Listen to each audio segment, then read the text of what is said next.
Okay, welcome back. Having a little adjustment in schedule and just wanted to extend my appreciation, Linda, for you being able to sign on earlier. Our 1:30 witness is having difficulty getting here. She's driving, so very fortunate that you're able to join us a little bit early. So the floor is yours, and thank you for being here. And we do have what you wrote on our committee's webpage. So welcome, and we'd love to hear your thoughts about the challenges and supports for individuals who are homeless and how we might improve upon what we do. Great. Thank you so much for having me. There we go. So for the record, my name is Linda Anderson, and I'm the Director of Family and Community Support Services for Capstone Community Action. And I've worked with our housing program for the last 13 years. As you've heard, VCAP's request to the General Assembly this year includes sustaining case management positions and services that were funded by ERAP dollars through June 30th. Without legislative action, these positions will likely disappear. Our housing services work, and we have the data to prove it. According to current data, between July 1, 2024 and February 11th, 2025, our housing counseling program served 247 households. Of those folks, 40 households were obtained safe and affordable housing, and 43 avoided eviction. That represented 171 people who are not homeless today because of this program. I do have some graphs at the end of my testimony, which you are welcome to look through. And if you ever have any questions, I'm happy to answer those. Our housing counseling services help people in a variety of ways. We help people navigate the housing system to achieve stability by addressing barriers to housing. We help them with budget coaching, identifying barriers, goal setting, and identifying action steps to meet those goals, as well as helping people access funds to get into housing. Over the years, our program has grown to include housing retention services. Previously, we really worked on stabilization, but we didn't have much in the way of helping people stay stable, and we've grown to encompass those services. Those retention services help people retain housing. It can include work on ongoing barriers. Maybe it's employment. It might be getting connected with services, things that help people maintain stable housing, including tenancy skills. We also manage 9 emergency scatter site units in Washington County, which provides family shelter. This is a region with very limited family shelter options. We do have some service challenges. Our housing program doesn't exist in a vacuum. So tangentially, while we don't offer much in the way of shelter, we do rely on the shelter services. Our community partners keep those services running while we focus on the long-term housing solutions. But in order for people to really actively engage in those services, they have to have a safe space to experience homelessness. And our shelter system works hard at providing that, but there unfortunately aren't enough resources to meet those needs. Some of the things that we've seen when we've talked about ways to expand shelter have been around insufficient infrastructure, so spaces that aren't really set up for shelter, and also staffing. We just don't have enough bodies in the state for people who are willing or able to work second or third shifts. So being able to provide staffing 24/7 has been difficult.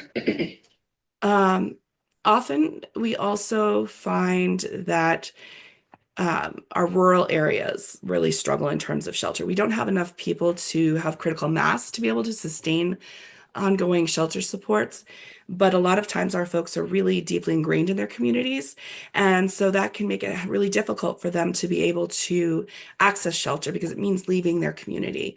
It means leaving their children's schools, their jobs, their healthcare providers, childcare, their natural support systems.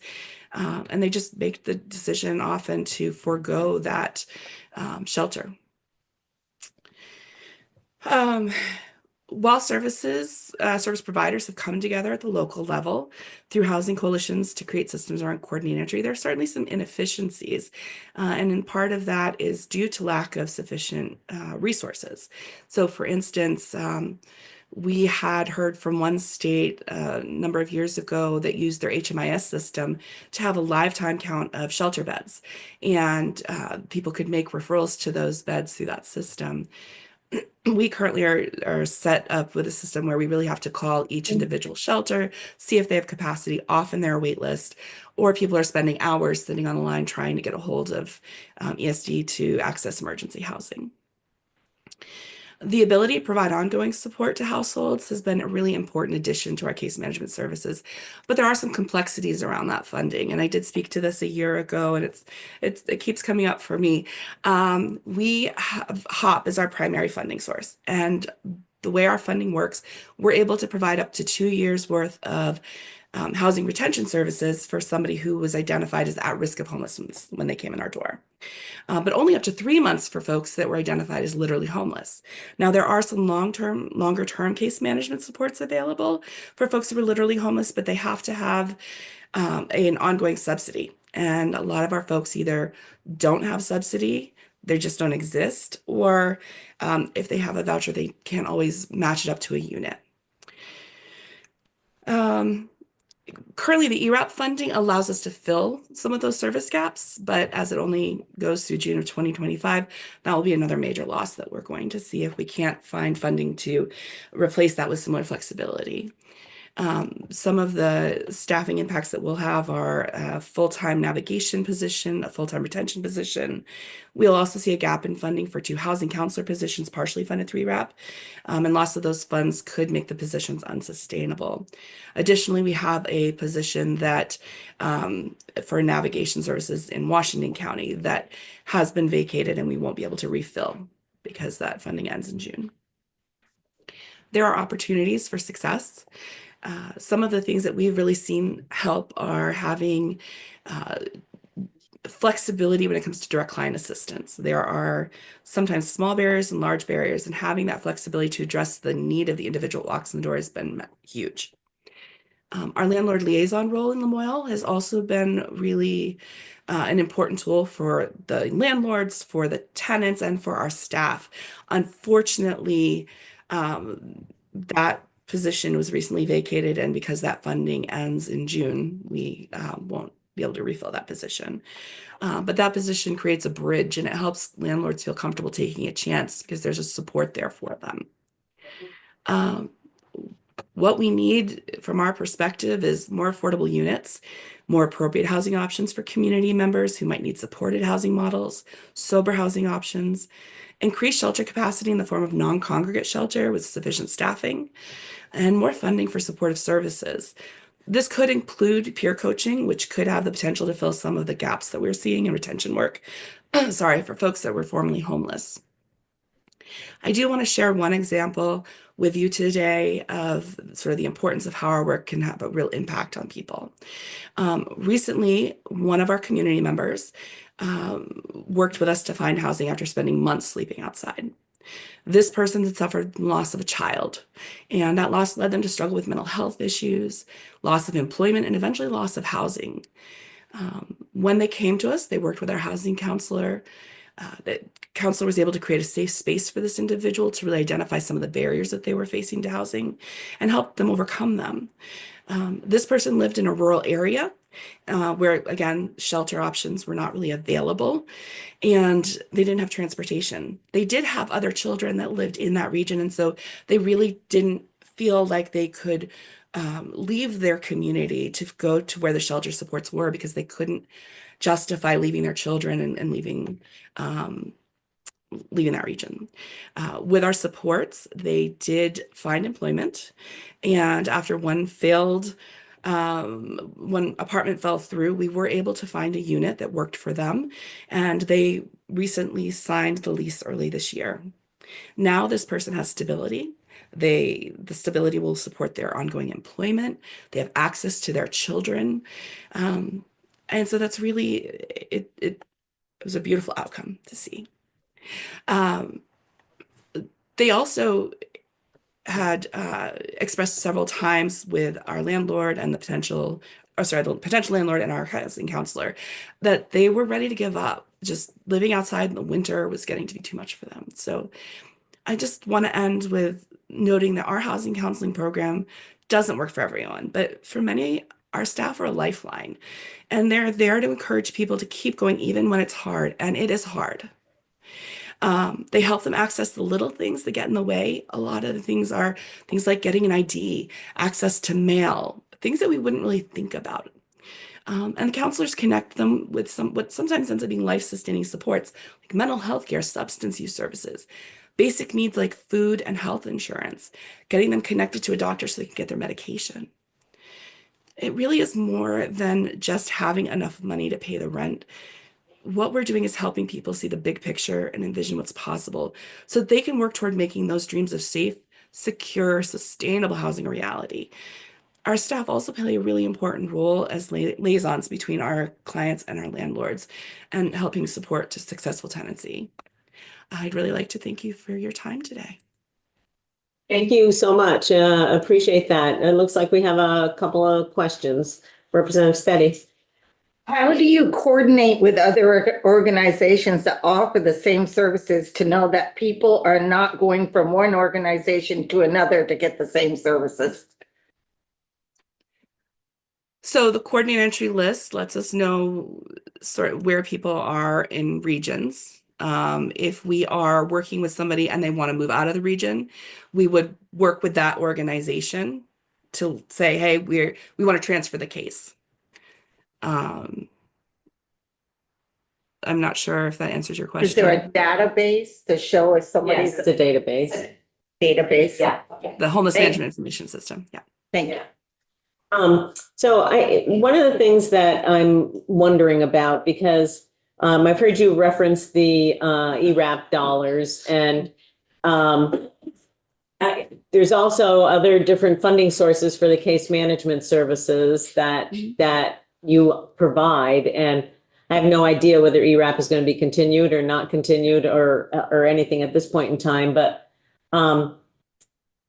could you talk a little bit more about the other sources of case management for this population that need support to either address their homelessness situation or to try to prevent them from becoming homeless? Because I know that you have other sources of support for individuals as well. So our funding sources are the the HOP program, Mhm. Housing Opportunity Program grant, and ERAP are our two primary funding sources for case management. And they really do similar services. As I stated, the ERAP really gave us some capacity to be able to provide retention services to folks that were literally homeless beyond that 3-month gap or 3-month coverage period, which we can do with HOP.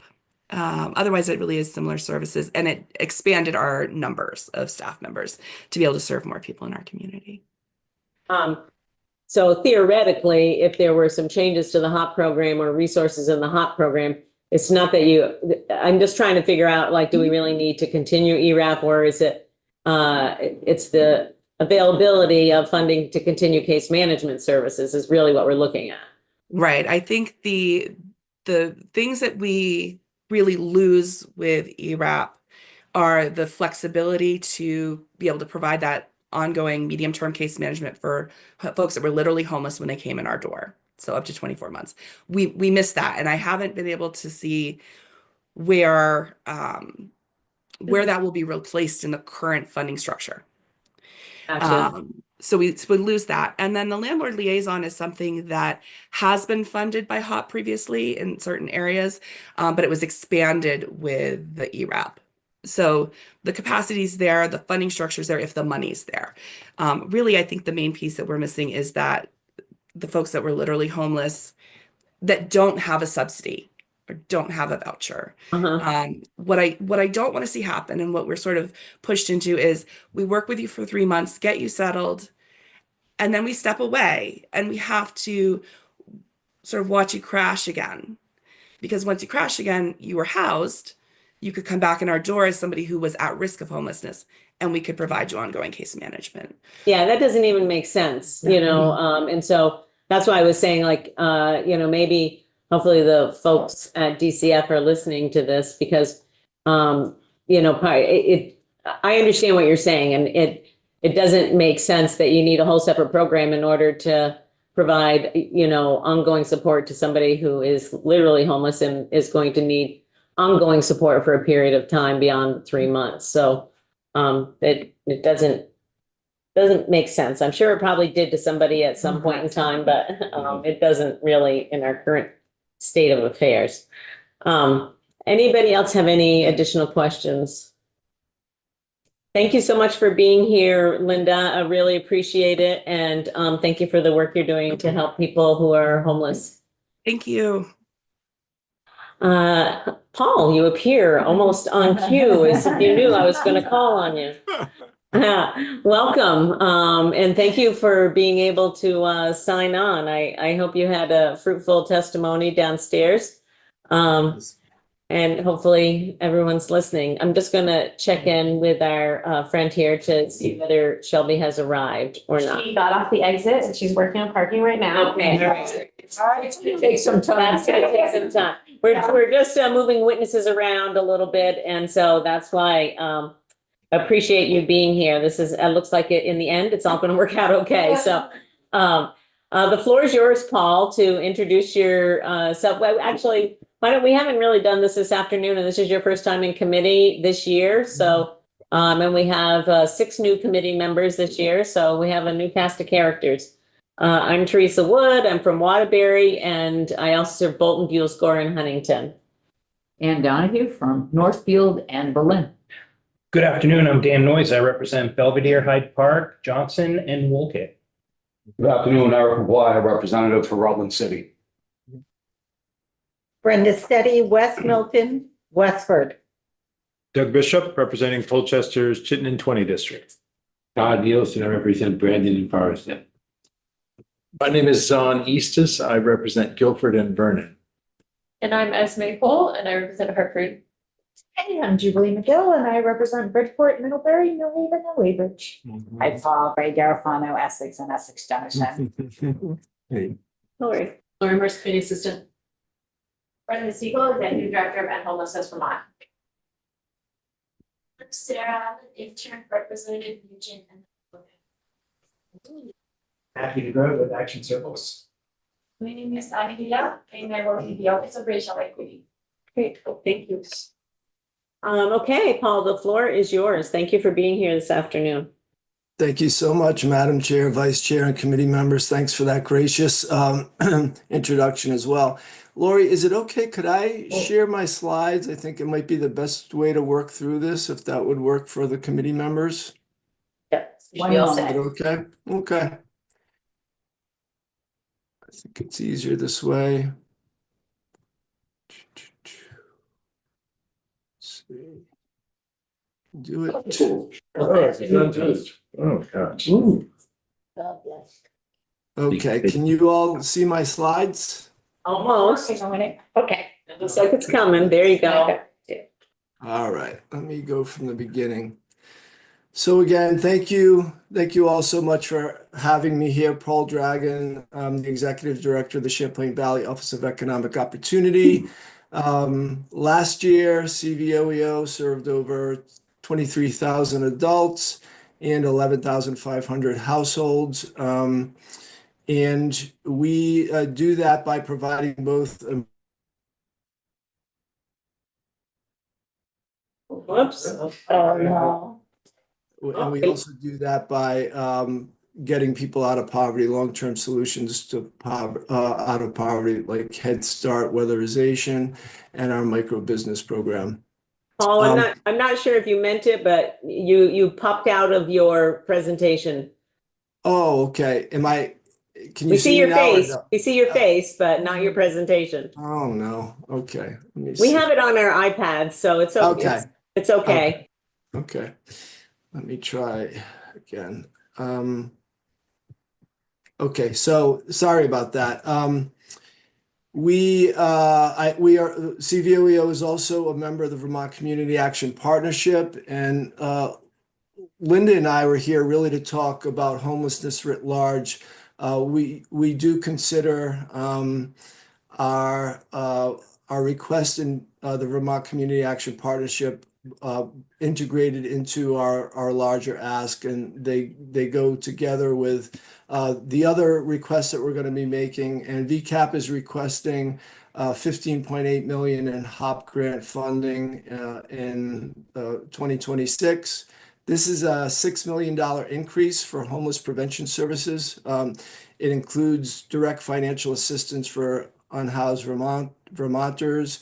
It includes something I'm going to briefly talk about, $2.4 million for the Home Family Voucher Program, and increased staffing support for housing navigation and some case management, and a little over $1.2 million for the ERAP funded case management position. So, Madam Chair, the ERAP is ending at the end of June, and that funding was really critical over the past few years to help us maintain a degree of stability and keeping people housed. And with that money going away, the Vermont Community Action Partnership, CVOEO, and the other providers around the state working on homelessness both realize that we need to maintain that level of funding just to hold steady and not have more unhoused Vermonters.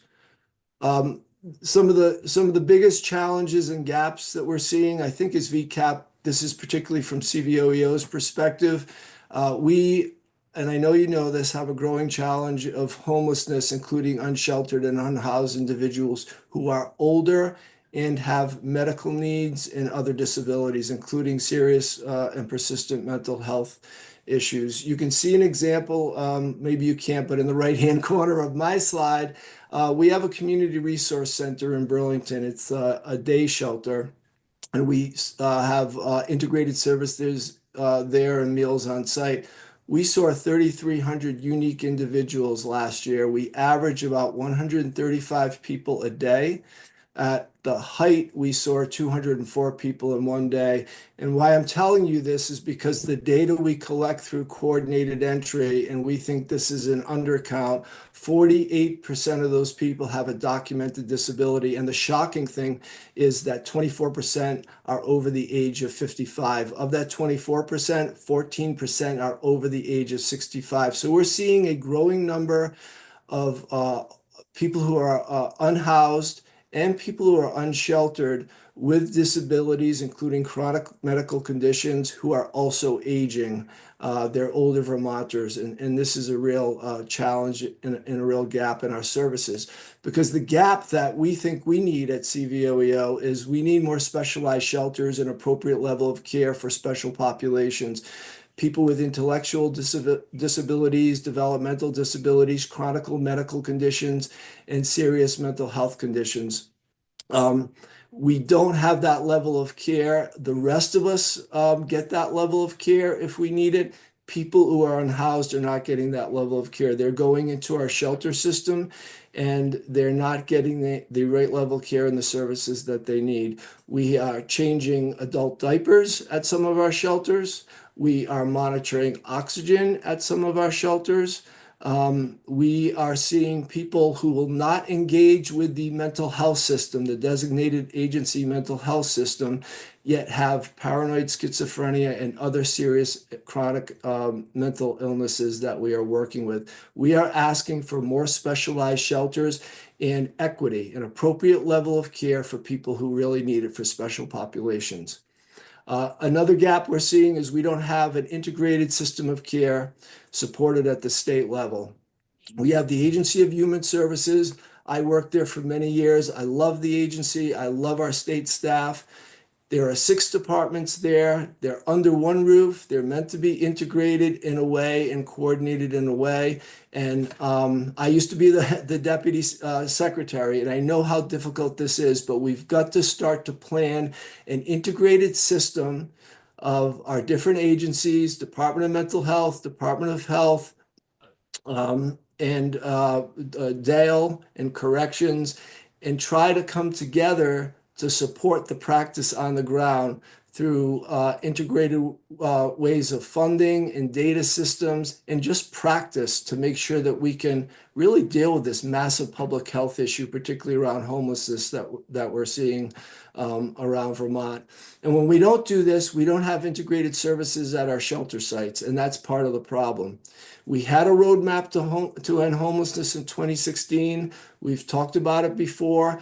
We lost the thread. We have not kept that up. We have not kept the housing stock up. I know you all know this. And we've not kept up the outreach to people who will not engage in the mental health system. I want to talk a little bit about that. We haven't built the shelter infrastructure. We've relied on motels and hotels, which can be a good thing, although people are very disconnected, and we've not kept up with the housing and then the prevention piece, which is part of our VCAP ask. So we need to create a system of care here for people experiencing homelessness with a foundation built at the state level to support an integrated practice that we could have out in the field. We have a real gap in low barrier care for special populations in the unsheltered. And this means outreach and getting people into shelters. And I want to talk a little bit more about that in 1 minute. And we have workforce challenges that I know that you're aware of. I just want to talk a little bit. Those are some of the gaps, some of the successes that we've seen at CVOEO that have been working, some of the strategies that work.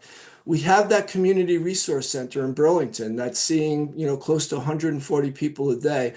That was funded originally through the Office of Economic Opportunity.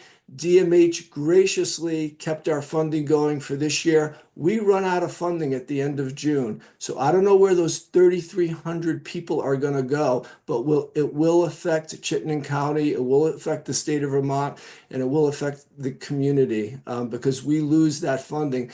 DMH has this outreach funding that matches the federal PATH dollars. We are asking for an increase in that funding, not only to keep this community resource center going in Burlington, but also for other outreach providers around the state. We think this is critical because that money is there for folks who are homeless, who have a serious and persistent mental illness that will not engage in the DA system for whatever reason.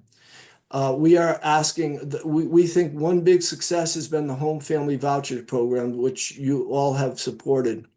The Home Family Vouchers are rapid rehousing vouchers for families with children experiencing homelessness. We received 200 of them about close to 2 years ago. We have housed 160 families with children. We have 40 more pledged. Of course, we're trying hard to get them in the housing. There's just not enough housing stock. We would like $2.4 million to get more family vouchers because we know when we house homeless families with children, it is prevention because the research says that children who have even one short experience of homelessness are more likely to be homeless when they're adults, and they also have worse social and educational outcomes. Another success we've seen is low barrier shelters. All CVOEO shelters, and we've done 5 shelters in the past 5 years to address this crisis as a community action agency. They're all low barrier, meaning pets are allowed. A lot of our folks or guests have pets. So we allow pets in, and we base it on behavior, not drug use or alcohol use. It's all about behavior. If you can be respectful, you can stay, and it's an opportunity for us to engage you and refer you and get you support to other systems.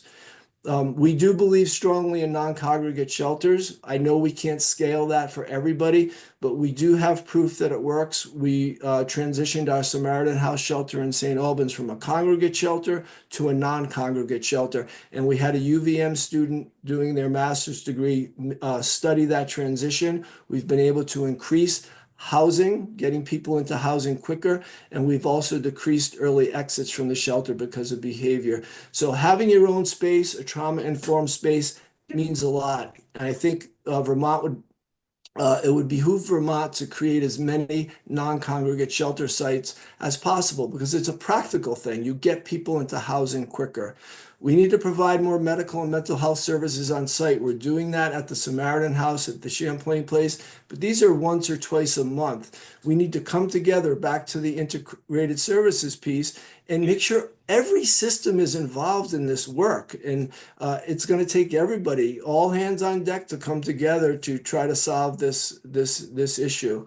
And then we talked about the HOP financial assistance funding, and Linda talked about that. That is really, really critical because that is prevention dollars that keeps people housed. We've got a pretty high eviction rate in Vermont, and that means people come back into an already overwhelmed shelter and homelessness system. And we have been successful at CVOEO in hiring people with lived experience. We don't have a formal program, but what we do know is that they know how to navigate the system, they empathize with people, but they do need a lot of training. And so we're asking for a peer coaching system around the state that's supported by the state, because this will also address the workforce issue. And we also think it will get people housed a lot quicker because people know how to navigate the system. Our policy and our programmatic recommendations, we want to increase that HOP funding for the community action agencies to replace VRAP. So kind of get us back to where we need to be. We want to increase the DMH, AHS outreach funding, that kind of outreach path program. Without it, we're going to start demobilizing the CRC in April and May and getting our staff in other positions within CVOEO.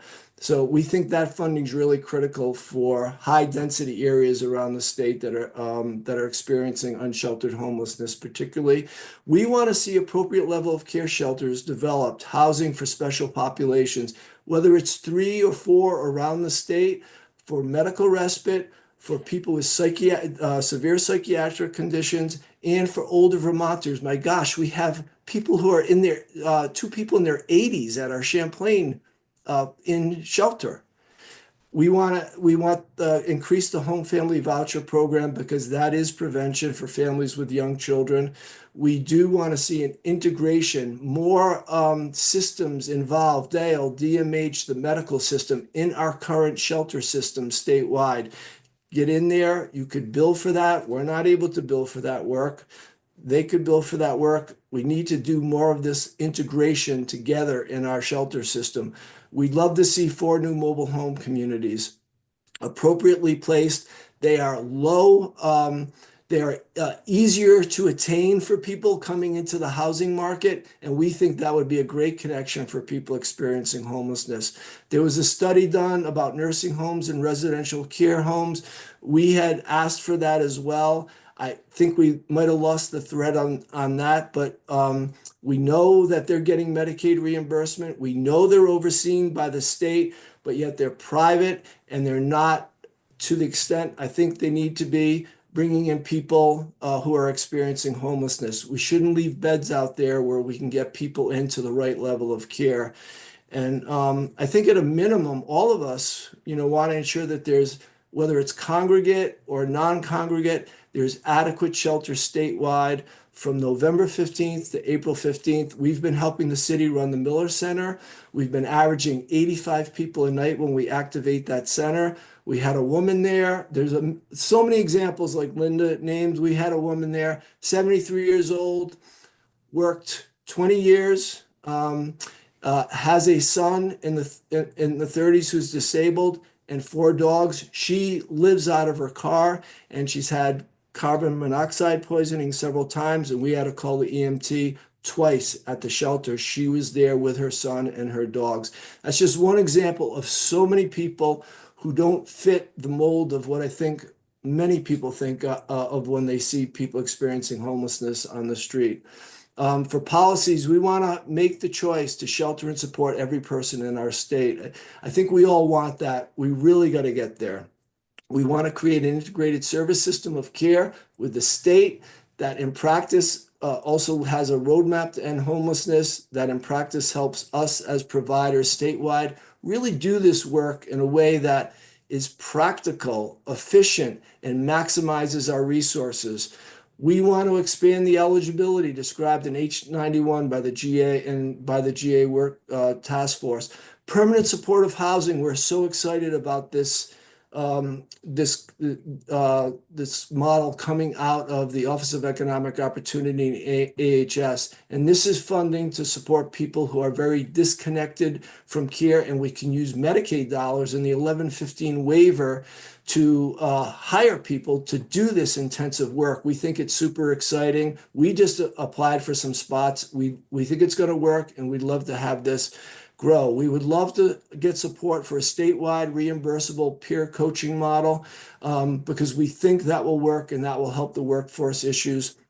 At CVOEO, we have the statewide fair housing program.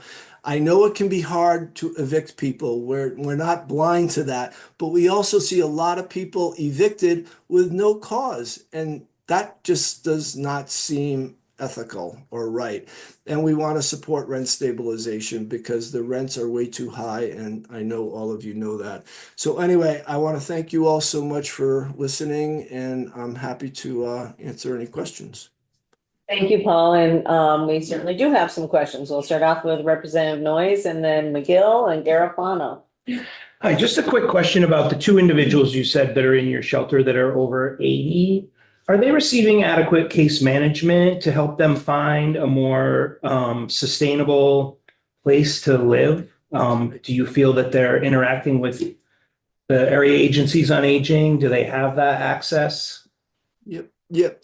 So and just in context, when we ran the Holiday Inn, we had 5 people over the age of 80. We had 160 people at the Holiday Inn emergency shelter. So we do connect with the area on aging, and I think it's a matter of resources. Everybody is trying to do the right thing and the right job.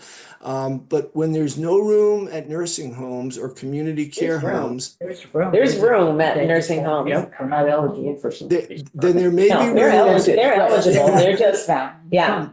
I would invite folks to look at that study that was done. I do believe there are beds available. And my understanding is the state does not have the authority to place people in those beds because they are private enterprises, even though we oversee and monitor those beds. But And we just gave them $40 million. Yeah, I mean, sorry. No, it's a soapbox for me, Paul. It's a soapbox. No, I appreciate it because I think it's hard at this time to see any bed go unused. And again, we're not blind to some of the challenges we see with some of the people that we are working with who have been traumatized by years of homelessness and may have behaviors that don't go so well in a nursing home or a community care home. We get that, we understand it, but we're at a kind of crisis level here, and I think you're going to hear this from other providers throughout the legislative session. So yes, Representative Noyes, we are working with the area on aging, and our staff is doing everything we can to find appropriate levels of housing. It's not like the area on aging has intensive case management and can go from apartment to apartment looking for places. We kind of do that. And it's not like, again, if we were to tie together the Department for Aging and Independent Living, the Department of Mental Health, the Agency of Human Services, and figure out a system, and I know it's not easy, that will create shelter beds, specialized shelter beds, at least until the housing becomes available, we can get some of the folks, the woman with the oxygen tank at the Champlain Inn, we can get some of these folks into a better care facility, a shelter that they're seeing the right level of care. Our staff are hired with, maybe a bachelor's degree in human services, not medical degrees and not mental health degrees. Representative Garofano and then McGill. Thanks, Paul. You mentioned certain folks that, for whatever reason, are not accessing the DAs. And I'm wondering, do you have any insight on what the barriers are there? Because again, like thinking about systematizing this, and if there are services at the DAs that we're funding and people aren't accessing them, why? And how can we do a better job of making those connections? Yeah, and it's not, thank you for that question. And I love our designated agency system, and we try to work as closely as we can with them. I think one of the challenges is that people, are so disconnected that the paperwork to go through, because to get into the designated agency, you have to do, paperwork to sign in, and even for, them to provide services, there's got to be paperwork. So that is one challenge if you've been living out for a long time and you have a severe persistent mental illness. Another challenge we find is people sometimes don't want to recognize themselves as having a mental health condition and being connected. And then the other piece is just the logistics of transportation and getting to appointments and being connected in that way. That's why that Department of Mental Health PATH outreach funding is so critical, because the services can go out to them. And I recognize that the DAs do outreach and do some really good outreach and really good work.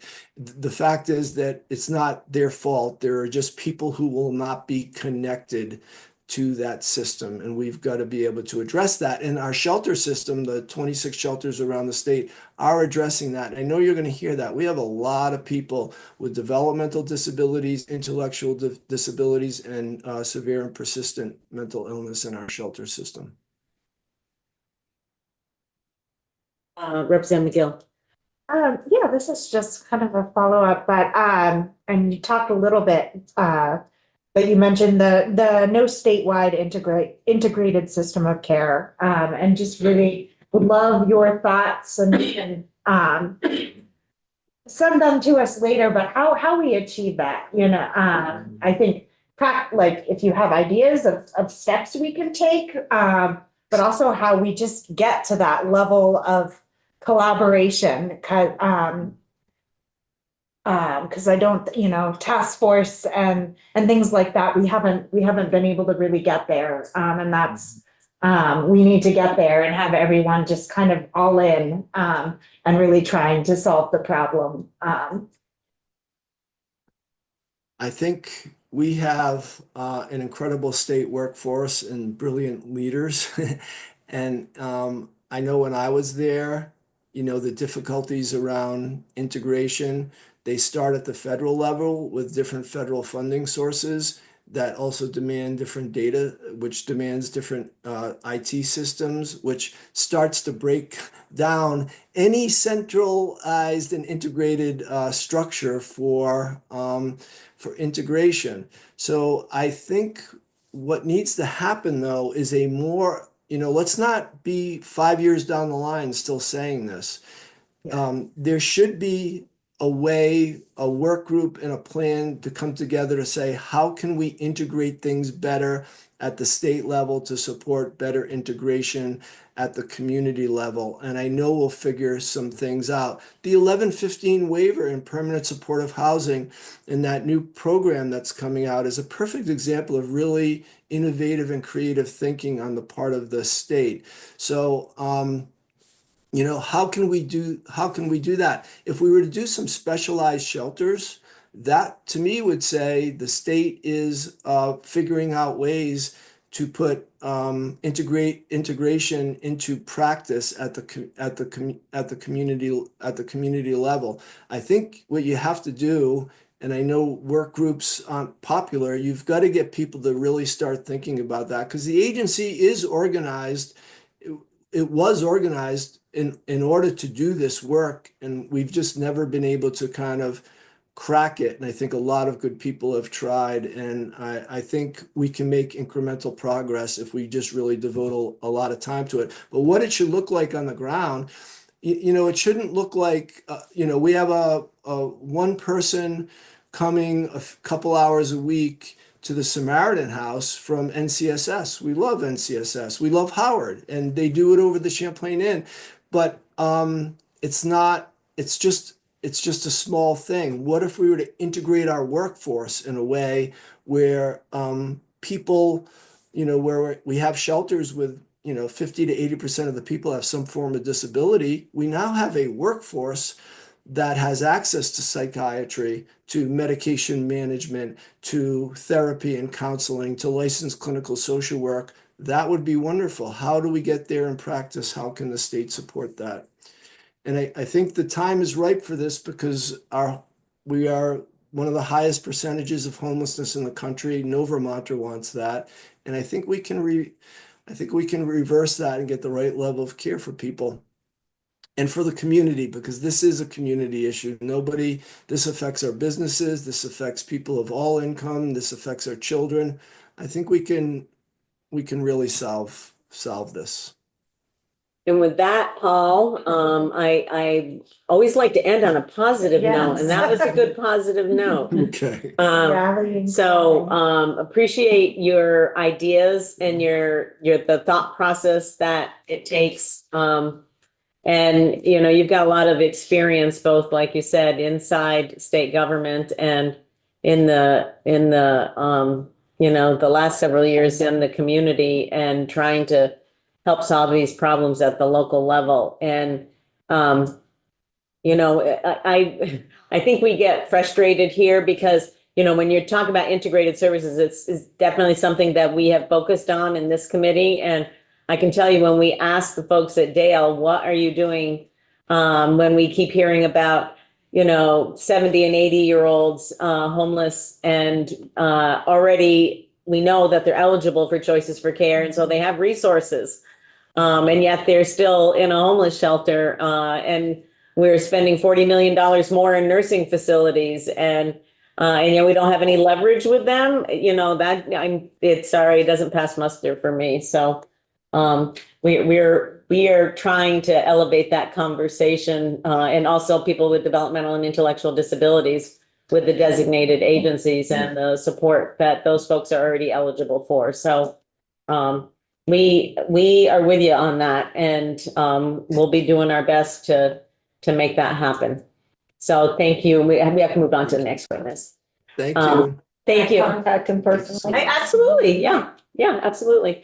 Thank you so much for being here. We really appreciate it, Paul. And thanks for continuing to listen in, Linda. Next, we're going to move. Shelby was able to get here. Yay.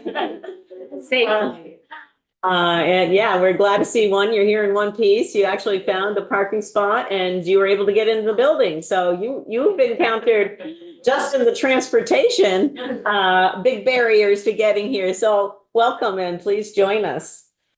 For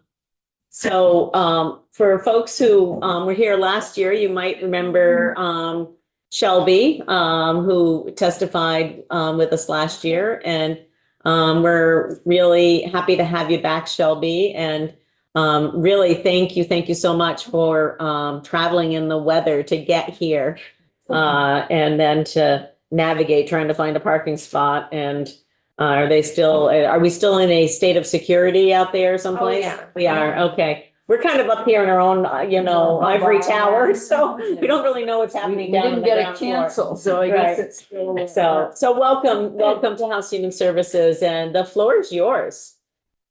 Thank you for having me and giving me this opportunity again.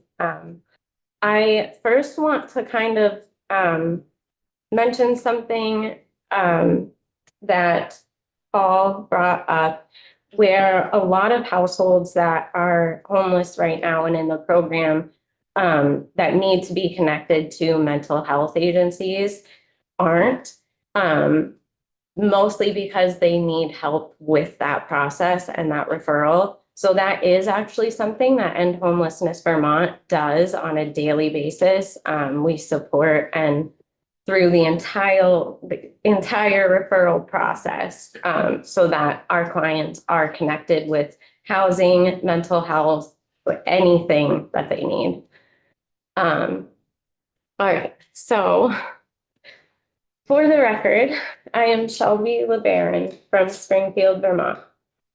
I also would have submitted this testimony before now, but my mentor is Brenda, so I will get there.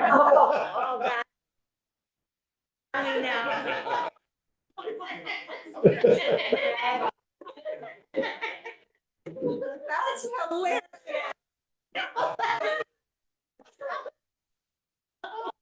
We'll try to rectify that. Oh my God, that's hilarious. Okay, so I live in Springfield, Vermont. I am the mom of 2 children. One was born prematurely in the fall of 2023.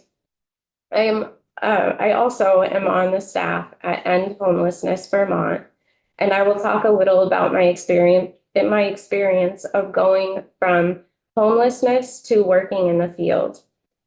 I also served on the General Assistance Emergency Housing Task Force as the member appointed by Senate Pro Tem Bill Burrat. Before I begin, I want to say that I was last in this committee almost exactly a year ago to the day, and so much has changed in my life, my family's life, and the lives of people experiencing homelessness. I want to begin by telling you my story, but I want to be clear. I did not do anything more right than anyone else. I didn't work harder to get out of homelessness faster. I am not more worthy because I have children than our clients with debilitating anxiety or on oxygen, in wheelchairs. I could go on. What I am is lucky. I'm lucky that I happen to be in a district with amazing homelessness and housing service providers, Springfield Supportive Housing. I am lucky that End Homelessness Vermont stuck a flyer in my door at the motel and we called them, because if we had not, we would have been outside. Finally, I am lucky that I found a home. Every single person that we work with is just as worthy and trying just as hard to their own capacity and ability with the tools they have in front of them. I began my experience of homelessness after living for 3 years in an apartment. We were in a 2-year court battle because they wouldn't tell us the rental amount. They changed it and wouldn't give us any information. We were ultimately evicted while I was pregnant and had just had surgery. It was like they just wanted us out. They never worked with us on anything, but we had no resources and no power. We entered the hotel program and were only given 28 days. They called the eviction our fault, but didn't give us any of the information on how we could prove that it was beyond our control, but it was a no-cause eviction. I was then diagnosed with fetal growth restriction a couple of weeks into living into the motel. I was already under so much stress and was considered high risk. Now it was just a matter of time before I would be induced because I could not keep up with what my body needed. About 2 weeks into that 28 days, we found a letter stuck in our door from End Homelessness Vermont. I began to contact them and found out that we actually did qualify for more time. We were not able to get economic services to recognize my no-cause eviction before the end of my 28 days, even though it ultimately did. I know that it was a fight for End Homelessness Vermont because I was going to the doctor every other day, wondering when they were going to induce me. My baby was not able to grow due to the stress I was under. They scheduled my induction with only 2 days' notice, and it was right within a day or two from when I was supposed to be exited. In fact, I started having contractions on the day that I was supposed to be exited from the motel. My doctor thought I was in labor. End Homelessness Vermont paid for us to stay for a couple of days, and then within 2 days of our exit date, we got word that Economic Services would finally count my eviction under constructive eviction. I don't understand why they didn't count our no-cause eviction in the first place. They put my family and my new baby at risk, and we would have been outside with a premature baby and nowhere to go. We now had 56 more days because they finally did count my eviction. It is worth noting here that in the previous version of the program, people were given different day amounts according to how they qualified, which was absolutely chaotic and confusing and very arbitrary considering that you had to be vulnerable to qualify. My family also worked with Springfield Supportive Services, and they had been supportive and helpful. They came by on a regular basis, but anyone could tell that their caseloads were so big that even caused paperwork that you need to find an apartment or anything else to get mixed up or caught up, left behind. Those of us on the ground can't be expected to handle this caseload by ourselves without appropriate funding. Now I see that firsthand, what it is like to work on the ground and to not have enough funding. I even more understand the constraints of the people that were helping me, and it is even more incredible that they were able to give so much attention to my family, considering the enormity of the task in front of them. Well, in front of all of us. Our 56 days ended before date to date or adverse weather began. Date to date adverse weather is when what you know as winter weather goes from a date like December 1st to another date. Prior to December 15th of 2023, it was what was called night to night adverse weather, meaning that only when it was under 20 degrees or under 32 and snowing, that only for that one night you were able to get inside. I was extremely worried because I now did have a premature newborn baby and I didn't know what we were going to do. She was 4 pounds, 12 ounces at birth, and we had already used 84 days. So even that maximum length of time would have left us on the street. Brenda Siegel saw our time limit in shelter approaching, and our family didn't know, but she was already working on it. I also contacted End Homelessness Vermont after we talked to Economic Services, and I was told by Economic Services that we would be sent outside. Very quickly, they were able to get a reasonable accommodation because Sophie, my baby, had a visiting nurse.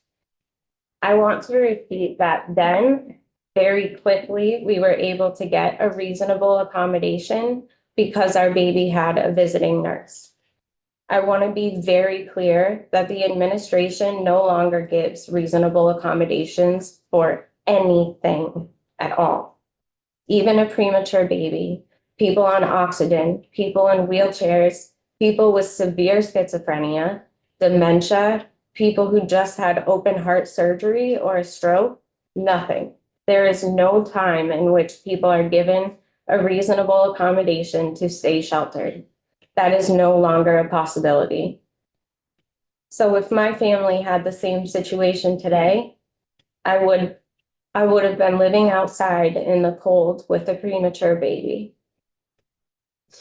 In simple black and white, it looks like 84 days or 80 as it is now would be enough time to find an apartment to get into. When you have a no-cause eviction, you're pregnant, have a family, that's just not enough time. The same is true when you have severe mental illness or live in a wheelchair or are fighting cancer, all of which we see every single day at End Homelessness Vermont. The people in this program are not who some think they are. They are good people, some of the best people I have ever met. Our family at that time was just not able to search for apartments day and night. I was at the doctor, then having a baby, and then having a premature newborn living in one motel room. The providers are wonderful people, but their caseloads are too big and they can't handle much volume. No one could. I know now from being in this work that once you're in, you're thinking about it all the time, trying so hard to help people and being so aware of how little you are able to do to change what is coming next, especially now. When you are in the hotels, you have a constant stress of if you'll have a voucher or if your voucher will end. Is my family going to end up outside? What if I can't get a hold of Economic Services? And then we have to fight to have the benefits that the rules say we qualify for. It's too much and it shouldn't be like this. Supportive services should have people focused and experts on different individuals like families or elderly or people with disabilities so that people can have the attention that their case needs and be connected to the services that they need properly. People should be able to stay in shelter until they find permanent housing. The income contribution just makes it harder for people to save money to get housed. It's just a barrier.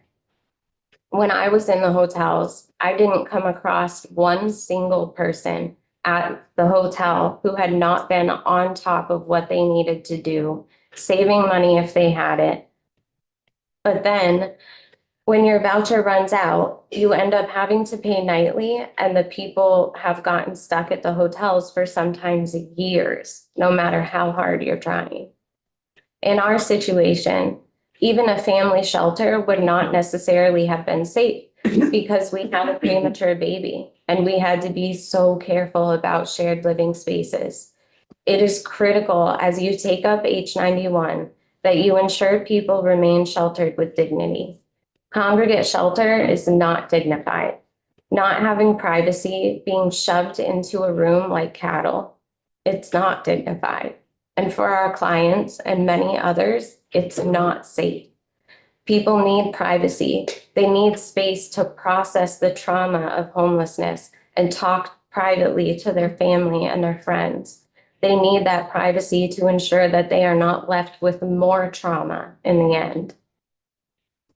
Sometimes I feel like nobody looks at people in this situation like an effective part of society, and that makes it so much harder.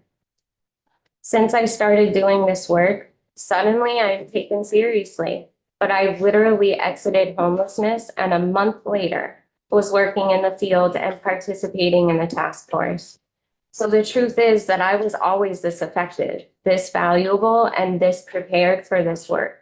It just took someone who could see that in people without judgment for their economic circumstances. I am so grateful that I have been able to give back this way. But I urge you to look at the people in hotels as a valuable part of our society.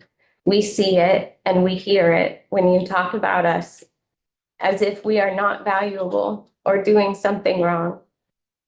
I have been watching this committee and the floor, and I have seen comments made that have brought me to tears. Fortunately, Brenda will call almost immediately if she knows I'm watching and remind me of all the people who are working to keep people sheltered and do see all of us with value. I had a no-cause eviction. I didn't do anything wrong, but now I feel at fault for everything. I experienced homelessness. I didn't do anything wrong. But I hear derogatory comments and have gnawing awareness that the people those comments are made about are me and my family and my children. Now I know so deeply that those comments are being made about my clients, the people I work with every day, who this past fall just experienced a severe trauma that I was lucky enough to avoid. I want to talk a little about my life now, my work now. We became housed in June of 2024. I began working at End Homelessness Vermont in July of 2024. I got a crash course in what it's like to answer emergencies, coordinate services, and work primarily with people with disabilities. Because we work with people with the most complex needs in this program, all providers do. That is our whole client load. Everyone we work with has complex needs. This past fall, I had the unfortunate experience of ushering the unsheltering of so many people. We would call our clients, we would hold in tears, and one or the other of us would start crying after getting off the phone. It was so hard to know that there was nothing we could do. That was just the beginning, and it only got worse and worse. With other providers, we regularly met as teams to troubleshoot if there was something, anything that we could do. I don't think Brenda talked about this yesterday, but one team we met with to work on clients with the most complex needs was Good Samaritan Haven. They would refer a complex needs client to us, meeting a certain criteria or level of need, then we would troubleshoot together as a team multiple times a week how to support these clients. If we raise money to keep them sheltered or how else we could support them. This life-saving work should never have been on any of our shoulders. The burden was far heavier for us than it would have been for the state. Brenda did the same thing with Brock and other organizations across the state. It was around this time that I noticed 5 of our clients who were either about to deliver a baby or had just delivered a baby or were far along in pregnancy were about to be exited. In one case, the person was in the hospital delivering her baby on the day she was supposed to be exited. These families were not in Washington County, and as far as financial tools went, that was the only place that we could find them. I approached Brenda and asked her if we could just ask if they could be included in our bridge program with Good Samaritan Haven. Brenda was not sure how it would go, but if you know Brenda, you know that she will always at least try to help anyone who needs it. So she agreed to ask. She was the one who brought it up. While I sat there in tears, she named that in order for me to be okay in this work, we needed to be able to support these pregnant mothers. Good Sam worked with us, thankfully. We put our heads together and found a way to make sure that those 5 families stayed inside. All in all, we helped around 39 people with extremely complex needs stay sheltered while providing robust services. And I have to say that the cost was far lower than the $3.2 million spent on the family shelters, serving only 17 households. It is possible to receive and provide robust services in the hotels.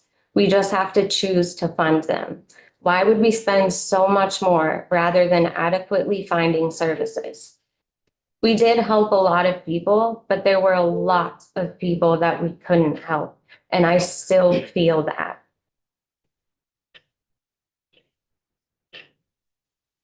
We had one client with dementia who we lost, and we were sure he had not survived. He also had significant disabilities beyond his dementia, and since he was exited in September, I just barely got to speak to him yesterday. There was nothing like when our 7 clients died in a single week. He became afraid to answer the phone. We were not sure what we would hear when we picked up the phone. Please, whatever you do, do not allow what happened this past fall to ever happen again. Please keep people continuously sheltered until they are permanently housed. They are worthy, and we were worthy. I do want to highlight a very positive collaboration that End Homelessness Vermont has with DCF. I didn't know this before, and I just knew that everyone at EHBT was working as hard as they could to keep my family sheltered. What I found out when I started working with EHBT was that there is a program set up that supports our extremely complex needs clients, a program that has been going for 1.5 years. There are 2 ESD workers that are not solely dedicated to our clients with disabilities, but are available so that we can support clients who can't or are having trouble getting through the process themselves to ensure that they don't lose shelter as a result of their disability. These are very complex situations, and previously, many of these clients would lose shelter regularly due to accessibility of the GA Emergency Housing Program. This is such a good example of what a positive collaboration can look like. I have no idea why they are not celebrating the success of the work we do together more. I had personally had a negative experience with ESD while in emergency housing. Seeing this process and that collaboration, the teamwork, has been so healing to that experience, and I am so grateful for it. I also want to highlight that I have attached a few recommendations that I think are important from the GA Emergency Housing Task Force. I voted yes on every recommendation, and I do think that following those recommendations begins to create a program as you wish to have. The diversity of expertise in the room and the collaboration of almost all the members was a powerful first experience in participating in a task force like this.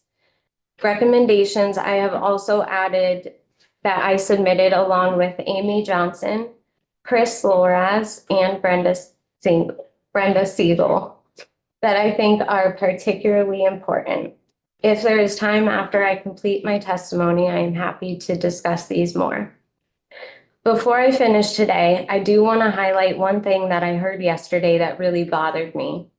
It was the narrative about disability variance forms. These forms are an incredibly accessible way for people with disabilities to access verification that they need.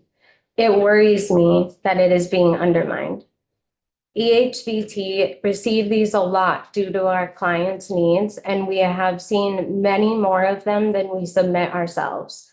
We are, of course, not in the appointment with medical providers and our clients, but when we receive the forms and sometimes see them when we are helping in a non-voucher related capacity, we have had 200 come into EHBT since July. We have never, not once, seen one with something like dry eyes or an ingrown toenail. I imagine that if those were submitted, there was resulting serious conditions like an infection. So I just have to say that there must be more to that story. These are medical professionals filling out these forms. It is very concerning to me when I hear something that really calls the ethics of a medical professional into question. The suggestion is that they would risk their integrity and medical license. It is already hard enough to find providers willing to work with people experiencing homelessness, and accusations like that make it even harder. That's just not okay with me. But also, I want to say that when we submit one and there is anything on it that needs clarification, we are asked to work with the client to get back to their provider for clarification, and we always do. But most importantly, it is the idea that any of us experiencing homelessness or who have experienced homelessness would lie or inflate the truth. These are people who work so much harder than any of you know.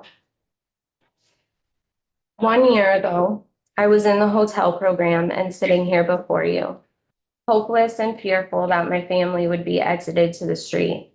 I since have become housed, begun working in the field, and seen the good, the bad, and the very ugly of the systems meant to support people.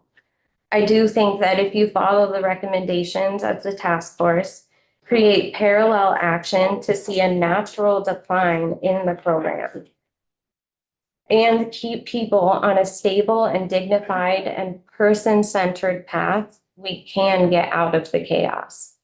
Families like mine and the many, many individuals with complex needs can live without shame and with dignity. It is really important to note that 90 or 80 days is simply not enough. It is critical to have shelter day limits be data-driven and not ever allow what happened last fall to happen again. That creates chaos rather than any version of offering people what they need. We are just keeping people alive and not always successfully when state policy unshelters them. Experiencing homelessness is not what I wanted, but I didn't have a choice. I am so lucky that I found my way out and that I have the privilege of helping people now. We need you to make it easier for us to help people and to ultimately end this crisis. I want to leave you with this. I was once a person with complex needs who needed the support of End Homelessness Vermont. Because they, and now we, were able to help, I am now a person who is housed and able to help others the way that I once needed. That was only possible because I received services that I chose and remained sheltered while I worked through my own crisis. The people we work with have so much value to offer this world. Please remember that as you craft what happens next. Their livelihoods, health, and survival are in your hands more than you know. Thank you for your time. It was really powerful, Shelby, and I'm sorry that we don't have time to take questions right this moment. But we know where you are. And as Brenda needs to do, would you please submit would you please submit your testimony in writing? That way, other people who are not sitting here and listening to you share it so eloquently are able to see the words, and we're able to look back on them. And thank you for your participation in the task force as well. And congratulations on, it's been a hard year, I'm sure, for you. And then being able to help other people sounds really nice, but it's really hard work. And yeah, with two little ones, right? So thank you so much. And thank you for braving the weather to be here today. We really, really appreciated it. Thank you. Thank you, Shelby. It's great. Appreciate it.